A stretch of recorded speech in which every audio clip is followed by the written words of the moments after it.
Praise the lord. యేసునామమే జయము. మన రక్షకుడు మన విమోచకుడైన యేసుక్రీస్తు అతి పరిశుద్ధమైన నామములో అందరికీ వందనాలు. చిన్న ప్రార్థన ద్వారా రాత్రికాల వాక్యభాగం ధ్యానించుకుందాము. పరిశుద్ధుడ మహాగణుడైన దేవ యేసయ్య, సర్వాధికారినైనా మీకు వేలాది వందనములు కృతజ్ఞతలు చెల్లించుకుంటున్నాను తండ్రి. నాయన రాత్రికాల సమయంలో ప్రభు వాక్యభాగం ధ్యానిస్తుండగా వాక్యభాగం అర్థమట్లు సహాయం చేసి మీ కృపలో బలపరచమని చిన్న ప్రార్థన ప్రభు యేసుక్రీస్తు అతి పరిశుద్ధమైన నామంలో అడిగి వేడుకుంటున్నాను తండ్రి. Amen amen. యోహాను సువార్త 16వ అధ్యాయం 8వ వచనము. ఆయన వచ్చి పాపమును గూర్చి నీతిని గూర్చి తీర్పును గూర్చి లోకమును ఒప్పుకొన చేయును. ఆమె దేవుడి వాక్య భాగం దీవించును గాక.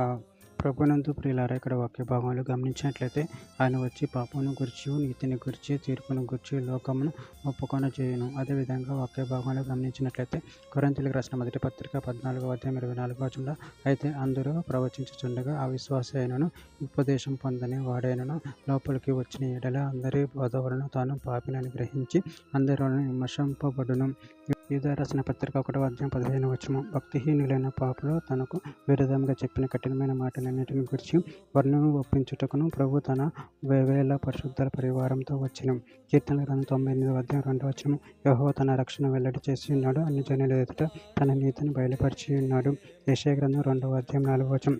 ఆయన మధ్యవర్తి అన్ని జనులకు న్యాయము తీర్చిన అనేక జనములకు తీర్పు తీర్చిన వారు తమ ఖడ్గములను నాకటి నొక్కులుగాను తమ ఈటెలను మంచు కత్తులుగాను సాగుకొట్టుదురు. జనము మీదకి జనము ఖడ్గమెత్తుక నుండును, యుద్ధం చేయక నేర్చుకున్నట ఇక మానివేయును. యెషయా గ్రంథం 51వ అధ్యాయం 4వ వచనం. నా ప్రజలారా నా మాట ఆలకించుడి, నా జనులారా నా చెవి వినడి.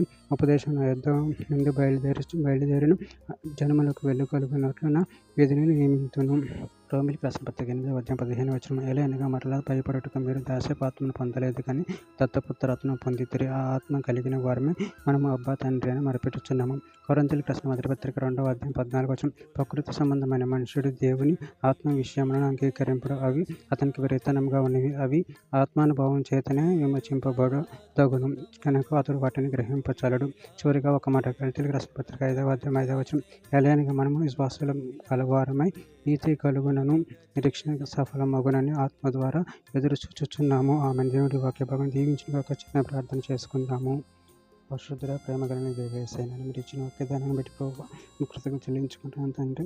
నేను మేము ఆత్మ ద్వారా నేను వివేచన కలిగి నడుచుకునే వారు శక్తిని అనుగ్రహించి మీ ప్రేమ కృపను మమ్మల్ని బలపరిచి మీ చిత్తాన్ని మా జీవితంలో జరిగించమని ఈ చిన్న ప్రార్థన ప్రభు యేసుక్రీస్తు పరిశుద్ధమైన నామంలో అడిగి వేడుకుంటున్నాను పరమ తండ్రి. Amen amen amen amen.